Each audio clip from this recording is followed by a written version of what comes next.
Boa tarde, senhor presidente.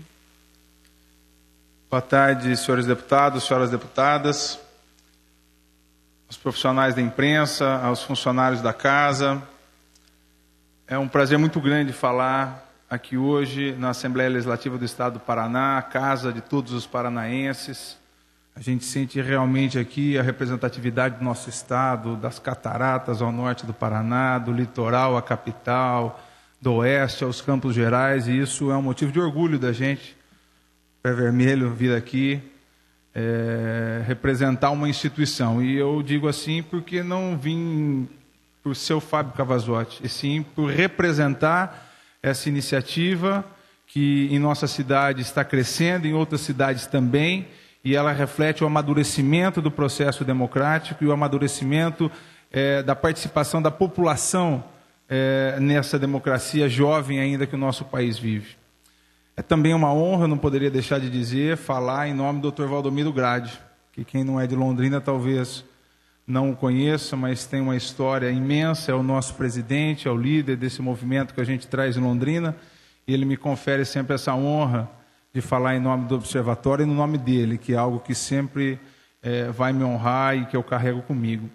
Mas o que é o Observatório exatamente, além um pouco do que o deputado Dr. Gilberto Martim disse, eu gostaria de aproveitar essa oportunidade de explanar o que faz um observatório, qual é a razão dessa iniciativa, está se multiplicando por diversas cidades, começou na cidade de Maringá, de onde vem o deputado Dr. Gilberto Martim, Dr. Batista, outras cidades, Umuarama, Campo Mourão, diversas cidades, Guarapuava, tem observatórios sociais, e Londrina tem observatório de gestão pública. Justamente a partir da sociedade tem um novo olhar para o processo de compras públicas, tentando visar transparência, eficiência, melhor aplicação dos recursos públicos em prol da coletividade. A gente não teve, infelizmente, na história do Brasil, uma preocupação muito grande com a eficiência, com a transparência no uso do recurso público. E isso se refletiu num país rico, mas cheio de pobreza, cheio de desigualdades. E a Constituição que nós temos em vigor hoje trouxe novos instrumentos para a sociedade e também instrumentos mais modernos no próprio poder público para exercer a fiscalização e melhorar a aplicação no uso do recurso público. Então a gente viu nesse período a atuação cada vez maior do Ministério Público, os tribunais de contas mais atuantes, os órgãos de controle interno, mas ao nosso ver faltava ainda um olhar a partir da sociedade e pela sociedade. Porque muitas vezes, quando um órgão público faz uma leitura de um fato, não é a mesma leitura que faz o cidadão, que faz a dona de casa, que faz o representante da sociedade. Portanto, veio o observatório trazer um novo olhar, uma nova perspectiva para a gestão pública a partir da sociedade. E tentando garantir o quê? Garantir o que a legislação já prevê.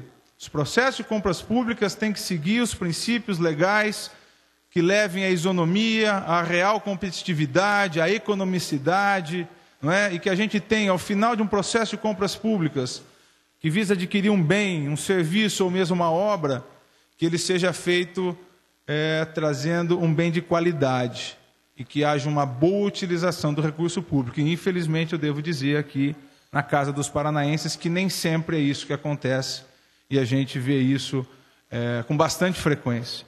Em Londrina mesmo, uma cidade de povo aguerrido, lutador, a gente viu recentemente diversos casos, os senhores conhecem muitos deles, de mau uso do recurso público, e alguns muito visíveis, outros nem tanto, mas todos eles extremamente importantes. Um observatório olha um processo de compra pública de 1 milhão e de 1.000, de 1 e de 10, da mesma forma, que todos eles usam o recurso suado do servidor, do trabalhador, da trabalhadora, do cidadão que paga os seus impostos.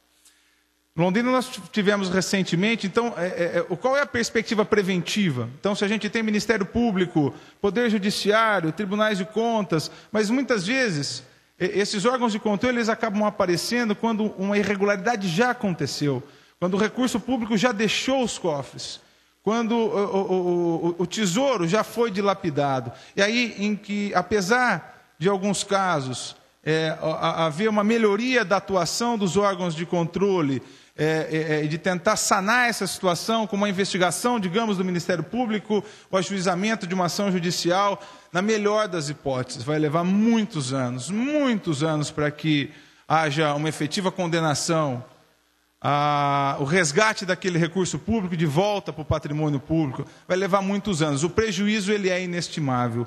Portanto, vem o observatório e a iniciativa que a gente traz e a experiência que a gente tem é de ter um olhar preventivo. Enquanto os processos licitatórios estão acontecendo, a gente está avaliando o edital. Então sai uma lista de uma cidade como Londrina de processos licitatórios e a gente vai selecionando por amostragem e fazendo uma verificação do edital, procurando se há naquele processo algum dispositivo que possa direcionar uma concorrência ou restringir a competitividade, ou mesmo um preço inadequado. E pasmem os senhores a quantidade de vezes que o Observatório de Londrina e os outros observatórios, e muitos deles estão nas cidades de onde os senhores vêm, a quantidade de vezes em que se encontra problemas é muito grande. Problema de preço, problema de direcionamento, problema, às vezes, de descuidos. E descuidos podem custar milhões para a coletividade, para o poder público. Em Londrina mesmo, o Observatório fez a avaliação de um processo de aquisição de materiais escolares. O preço máximo do município era 8,5 milhões aproximadamente para a compra dos materiais escolares. O Observatório pegou a lista daqueles materiais escolares, foi até as papelarias, as empresas da própria cidade que mexem com aqueles produtos e saiu por um preço de 2,5 milhões de reais. Uma diferença de 8,5 milhões para 2,5 milhões, cotando na papelaria da esquina, cotando nas empresas que estão ali estabelecidas. Licitação de limpeza pública para lixo, varrição, que as cidades dos senhores têm. É na cidade que a vida acontece. A gente não conseguia verificar valores superiores a 20 milhões de reais aonde aquilo se sustentava. Havia na nossa forma de ver, e foi acolhido esse entendimento pelo Ministério Público e pelo Poder Judiciário, uma superestimativa da produção de resíduos na cidade, que poderia inflar aquele processo licitatório a mais de 20 milhões de reais. E o nosso papel enquanto órgão de controle social é prevenir, evitar, ser cauteloso, alertar. A gente faz o uso das prerrogativas legais, dos meios administrativos, a gente gestiona junto ao executivo, ao órgão que é competente por aquela ação, mostrando antes da finalização, antes da efetivação, melhor dizendo, daquela licitação, mostramos aquele problema e dizemos: senhor gestor, o senhor está fazendo uma licitação, um processo de compras públicas, que ao nosso ver, e ninguém é dono da verdade, mas a gente se cerca de advogados, de estagiários, de uma estrutura isenta, não há ninguém filiado em partido político dentro de um observatório social, e a gente chama o gestor e mostra. O senhor está fazendo uma compra aqui, em que papel, caneta, lápis, etc. e tal, está dando 8 milhões a conta. Olha as papelarias de Londrina, a quanto elas venderiam esses mesmos produtos. E a gente tenta evitar aquilo, para que o gestor corrija os problemas e faça a licitação, mas a licitação de acordo com o que diz a própria legislação. A lei, ao nosso ver, pode não ser perfeita na área de licitações, mas ela é suficiente para que as compras públicas sejam infinitamente mais eficientes, mais transparentes e tragam mais benefícios para a população do que a gente vê atualmente. Então, esse papel de monitoramento das licitações, a experiência que eu posso trazer para os senhores é que, apesar do avanço da nossa democracia, apesar da existência de parlamentos, apesar dos mecanismos de controle, os problemas ainda são muito grandes e eles acontecem de forma avassaladora em muitos municípios, nos estados e também na União Federal. Porém, para ajudar a construir um ambiente que prime pela transparência, que prime pela eficiência, percebemos que não basta olhar o problema, apontar o erro. Nós temos que, a partir da sociedade, também ajudar a construir as soluções.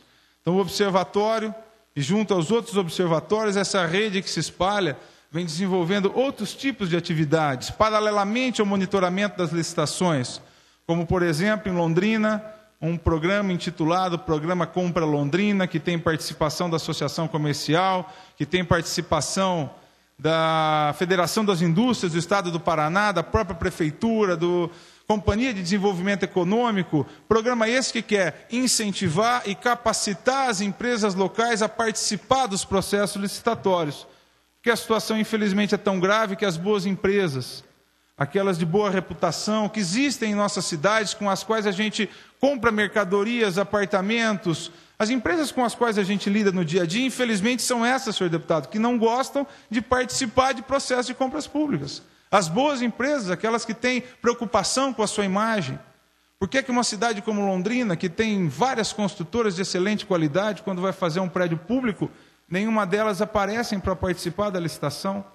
E aparecem pequenas construtoras que ninguém sabe de onde veio, que construtoras são essas, que não têm acervo, não têm obra, não têm... São especializadas em compras públicas, em entregar obras de má qualidade, são especializadas nos meandros da licitação, não é? E a gente quer inverter essa roda, trazer as boas empresas, as melhores empresas a participar dos processos licitatórios. E para isso esse programa, junto com o SEBRAE, participação inestimável do SEBRAE nesse programa, para capacitar mais empresas, incentivá-las a participar dos processos de compras públicas. E fizemos uma pesquisa em Londrina, no início desse programa, mostrando que 70% das empresas londrinenses nunca participaram de uma licitação, mas mais de 70% têm intenção. E por que não participa? Fizemos um questionário, com parceria da Associação Comercial, porque tem medo de manchar a sua reputação, as empresas sérias, acham muito burocrático, cartas marcadas, acham que vão fazer a obra e não vão receber o valor. Há também uma visão um pouco atrasada, pré-lei de responsabilidade fiscal. Há uma visão por parte do empresariado que também merece um avanço, ok? E a gente trabalha aí nessa questão da capacitação, do incentivo às empresas a participar das compras públicas. E antes de terminar, eu gostaria de colocar uma última experiência que o Observatório de Londrina tem participado, que foi da realização da Conferência de Transparência e Controle Social na nossa cidade, oriunda da Conferência Nacional de Transparência e Controle Social, e a criação, por uma lei municipal no final do ano passado, e a efetiva implantação nessa semana, na sexta-feira, do Conselho Municipal de Transparência e Controle Social. Vai ajudar a criar indicadores, metas, números, diagnósticos, para que a gente possa avançar na eficiência no uso do recurso público, porque, infelizmente, no Estado brasileiro faltam indicadores, faltam dados, faltam números, falta diagnóstico. A gente não consegue criar uma meta e mensurá-la por dificuldade nos próprios relatórios. Isso acontece, infelizmente, também em outros entes da federação, em nível estadual. Os órgãos de controle interno são acanhados, não têm a estrutura que deveriam ter. Se você vai ver num órgão público ou numa prefeitura qual é o tipo de licitação que mais dá problema, eles vão ter dificuldade de puxar um relatório rapidamente e dizer qual é o tipo de licitação que dá mais problema, e, por outro lado, qual é o mais eficiente para que a gente possa seguir no caminho de eficiência. Também vai haver dificuldade. E o Conselho Municipal de Transparência, ele tem essa função de ajudar a criar uma estrutura de indicadores, de números, para que a gente possa, em cima desses números e indicadores, criar as metas de melhoria. E com esses indicadores aferir ao final de períodos sucessivos se as metas foram alcançadas, e se não foram alcançadas, como poderíamos fazer para que isso aconteça. Em nível estadual, seria muito importante a criação de um Conselho Estadual de Transparência e Controle Social, um projeto que foi encaminhado junto ao governo do Estado, está tramitando no Executivo Estadual, deve chegar a essa casa, e antecipadamente a gente pede a atenção dos senhores para que possamos criar um conselho estadual para melhorar aí as ferramentas de exercício do controle social e da transparência. Tanta coisa está acontecendo na área da transparência, lei de acesso à informação, uma sociedade mais atuante, a gente vendo que cidadania não é só protesto, é a sociedade dar a sua parte, trazer o seu conhecimento, e é isso que a gente tem tentado fazer na nossa cidade. Diversas outras cidades paranaenses têm também ido por esse caminho. Para finalizar, eu agradeço ao deputado Gilberto Martim, ao deputado Tercílio Turini, ao então deputado, Peço para Vossa Excelência concluir. Rapidamente, senhor presidente. O deputado Luiz Eduardo Cheio, dos 3 proponentes do projeto de lei que reconhece o Observatório de Londrina como entidade de utilidade pública, e agradeço também a todos os outros deputados estaduais por terem feito esse reconhecimento. É algo que vai nos auxiliar, não a buscar recurso público. O Observatório não vive de recurso público, a gente coleta entre a sociedade os recursos para ajudar o poder público, mas vai dando reconhecimento, a institucionalização que esse tipo de iniciativa precisa para poder prosperar e gerar os resultados que a gente espera. Eu agradeço muito pela atenção, peço escusas aí por estourar o tempo. Muito obrigado a todos, uma boa tarde. Nós aqui cumprimentamos Vossa Excelência, agradecemos a presença aqui na nossa casa, de ter disponibilizado esse tempo para falar aos senhores deputados e aos paranaenses através da TV Sinal. Convido o deputado Gilberto Martim para fazer a entrega de uma menção honrosa aos nossos visitantes, o deputado Tercílio Torini.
Dando prosseguimento à nossa sessão, eu convido